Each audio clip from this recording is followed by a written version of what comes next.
মক্কা শরীফের ইমাম সাহেব নাকি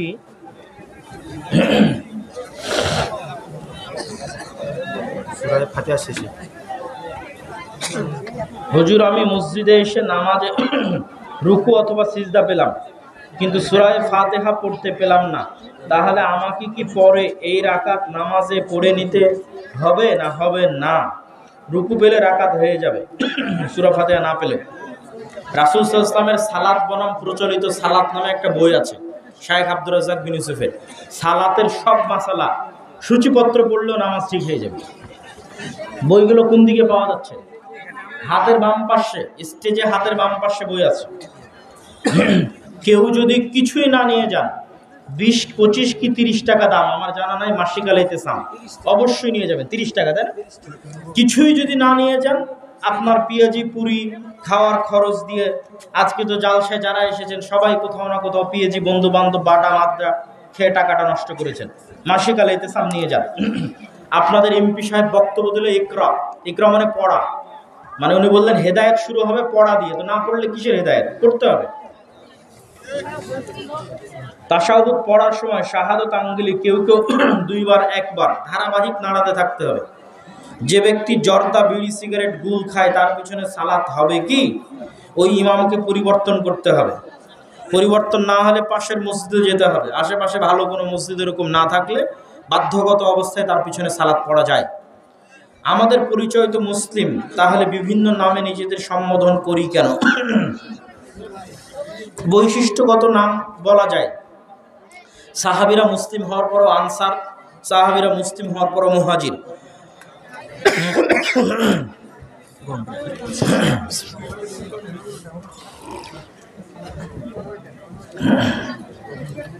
গ্রাম সম্পর্কে ভাই রক্তের কোনো সম্পর্ক নেই, আমি কি তার মেয়েকে বিয়ে করতে পারবো? অবশ্যই পারবে।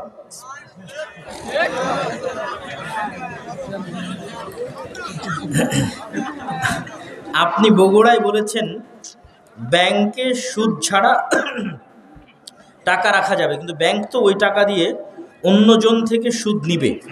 বিশেষ জরুরি যদি না হয় তাহলে টাকা রাখার দরকার নাই। জরুরি প্রয়োজনে আমরা রাখার কথা বলেছি, তবে অবশ্যই ইন্টারেস্ট নেওয়া যাবে না। অনিচ্ছাকৃতভাবে কাউকে আঘাত করলে কি পাপ হবে? ক্ষমা চেয়ে নেবেন। শায়েখ, আমি আপনাকে অনেক ভালোবাসি, আমি একজন জেনারেল লাইনের ছাত্র। কোনো এক সংগঠনের ব্যক্তি বলেছেন আমিরের হাতে বায়াত গ্রহণ না করলে নাকি ঈমান পরিপূর্ণতা হবে না। কতটুকু যৌক্তিক? আমিরের হাতে বায়াত করতে হবে, তবে তার আগে আমির থাকতে হবে। আমির কই? আমির তো নাই। আমির কে? যে আমাকে গ্রেফতার করতে পারে, আমাকে ফাঁসি দিতে পারে, আমার হাত কাটতে পারে, আমাকে রজম করতে পারে, সে আমির।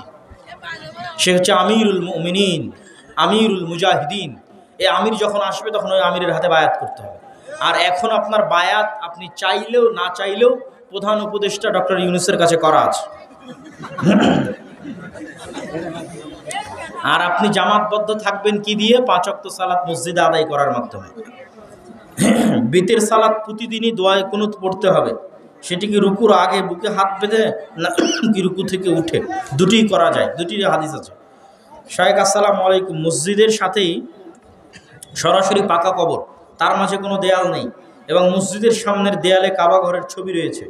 মসজিদের সাথেই সরাসরি পাকা কবর, সাথে বলতে কি পশ্চিম দিকে? যদি পশ্চিম দিকে হয় মাঝে অবশ্যই দেওয়াল দিতে হবে। আর সাথে বলতে যদি মসজিদের এরিয়ার বাইরে হয়, মূল প্রাচীরের মধ্যে না হয়, আর সাইডে হয়, ডানে বামে হয়, আর ওই মসজিদ যদি কবরকে কেন্দ্র করে তৈরি হওয়া না হয় তাহলে সমস্যা নেই। আর মসজিদের পশ্চিমে কোনো কিছু রাখা যাবে না, সাদা ঘড়িও রাখা যাবে না, ঘড়িও রাখবেন পিছনে। সালাতে মনোযোগ নষ্ট হয় এমন কিছুই সামনে রাখা যাবে না। কোনো দাড়ি যাছা, টাকনুর নিচে কাপড় পরা মানুষ বিড়ি সিগারেট খায়, সুদখোর, এমন লোকদের সালাম দেওয়া যাবে কি? যদি মনে হয় তাদেরকে সালাম না দিলে, বয়কট করলে হেদায়েত হতে পারে, তাহলে বয়কটের রাস্তা হিসেবে করা যেতে পারে। আর যদি মনে হয় যে না, তাকে সালাম দিয়ে ভালো ব্যবহার করে বুঝালেই হেদায়েতের সম্ভাবনা আছে, তাহলে সালাম দিতে হবে। সালাম যাকে চেনা যায় তাকেও দিতে হয়, সালাম যে অপরিচিত তাকেও দিতে হয়। স্বাভাবিক যতক্ষণ মুসলমান আছে, মুসলমানদের এরিয়ায় আছে, ততক্ষণ সালাম দিতে হবে। আমি শুনেছি যে ইসলাম ধর্ম ব্যতীত অন্য ধর্মের ছোট সন্তান জন্মের কিছুদিন পর মারা গেলে সে কি জান্নাতীদের কর্মচারী হবে? যারা নাবালক অবস্থায় মারা গেছে তাদের ক্ষেত্রে বিশুদ্ধ মত এটি যে তারা জান্নাতে যাবে, এটি বিশুদ্ধ মত। কিভাবে থাকবে জান্নাতে আল্লাহু আ'লাম। আমি আব্দুর রাকিব, বেনামাজির জানাজা করা যাবে কি? পিতামাতা এবং সৎমা যদি না পড়ে নামাজ, তাহলে তাদের জানাজা কি করা যাবে? বেনামাজিদের সাথে আত্মীয়তার সম্পর্ক ছিন্ন করা যাবে কি? ওই যে বললাম আপনার অবস্থান, আপনি যদি এলাকার সম্মানিত আলেম হন, আপনি যদি এলাকার একজন প্রভাবশালী ব্যক্তি হন, তাহলে বেনামাজির জানাজায় যাওয়া আপনার জন্য ঠিক হবে না, ঠিক আছে?